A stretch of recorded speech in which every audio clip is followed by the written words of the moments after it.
All right, we're back for another Colorado football practice. Adam Munster Tiger had to take care of some family stuff today, so Chase Howell filling in. And Chase, we both talked to some safeties today, so we're going to talk safeties during this video. Mel Tucker took the day off from talking to the media today, so Mel Tucker and Adam both taking the day off. But Tyson Summers talked to us, the safeties coach. So a lot of safeties today. Yeah, a lot of safeties, but I guess that's good because it's one of the most heated battles of this fall camp, and it still doesn't seem like it's close to being settled, so yeah, there's a lot to cover there. So I talked to Aaron Maddox, you talked to two safeties, Mikhail Onu and Isaiah Lewis. It sounds like there's about 6 guys that are really competing for that safety spot. What were your impressions of talking to those two guys? Well, I think like 2 weeks ago when Mikhail Onu first got here, it was pretty clear that he was swimming a little bit, and it definitely sounds like he's a lot more comfortable. I know Tyson Summers mentioned that he's now practicing with the ones. Mikhail was talking about how he's just a lot more comfortable in the system. He doesn't have to think as much, and he can just kind of go out and play. So that's really good news for the Buffs. I know if he was practicing with the second string for all of fall camp, that probably wouldn't be a great sign. So it's good that he's picked it up. And I'm excited about what Mikhail Onu brings to this team, especially the way that Isaiah Lewis talked about him, and I talked to Darian Rakestraw about him as well last practice, and there's just a lot good about Mikhail Onu. I don't know how good this group's going to be, but I do feel like it's deeper than it was last year, if nothing else. Yeah, absolutely, especially bringing in a grad transfer like Mikhail Onu. It seems like some of the younger guys have stepped up. Isaiah Lewis has worked a little bit with the ones. He's a guy that kind of flies under the radar. But he's another guy that just adds quite a bit of depth for the safety group. So, yeah, I think if I'm a Buffs fan, I'm getting a little bit more comfortable about the safeties. Not necessarily because they have the guy there, but I just think they have enough depth there.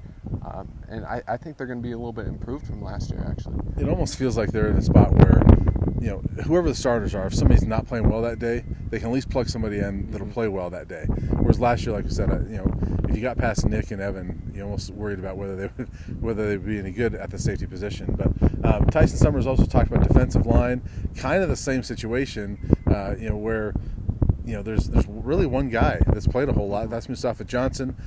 Terrence Lang played a little bit last year, but really not a whole lot of snaps here at the University of Colorado for that group. He said it's a talented group, but not a whole lot of snaps. Yeah, and he kind of said the same thing as Mel Tucker's been saying in his press conferences. There's some young guys there, but a lot of them are really raw, like an Austin Williams, who hasn't played on the defensive side of the ball, but he again mentioned Naeem Rodman as someone that has impressed him. It seems like Naeem Rodman's going to be at least the true freshman that we know is going to play quite a bit, and it sounds like he's capable there. Yeah, I kind of like the starting group. I like Mustafa, Terrence Lang, Jalen Sammy. I'm curious what it's going to look like behind that. The JC guys, Janaz Jordan, Jeremiah Dosk, we haven't really heard their names a whole lot in this camp. Mel Tucker mentioned Jordan the other day, actually, kind of stepping up, making plays.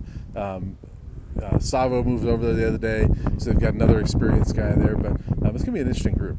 Yeah, definitely. And both Janaz Jordan and Jeremiah Doss has been dealing with injuries a little bit. I think that's why we haven't heard too much from him. But yeah, all things from what they're saying, Janaz Jordan is back out there playing again, and I think he can really help them at nose tackle. That kind of seems like the position that they don't have a lot of depth. They have to rely on Jalen Sammy there. So if he can help out there, maybe Tava Savoa as well.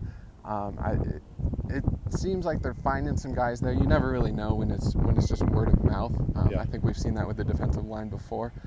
But it seems like they're starting to find some guys. We'll see if they'll have the depth once we get into the season. I definitely feel more comfortable about safety depth than I do D-line depth. Yeah, I agree with you there. Jeremiah Doss, we saw him in a walking boot earlier in this camp, but looking through the pictures that CU posts, I think it was yesterday, there was a picture of, Doss was in there and he wasn't in the boot. So that's a good sign. Maybe these guys are getting healthy, but certainly there's depth issues we think on this defense, but it sounds like they might be getting ironed out at safety, but we'll see. Yeah.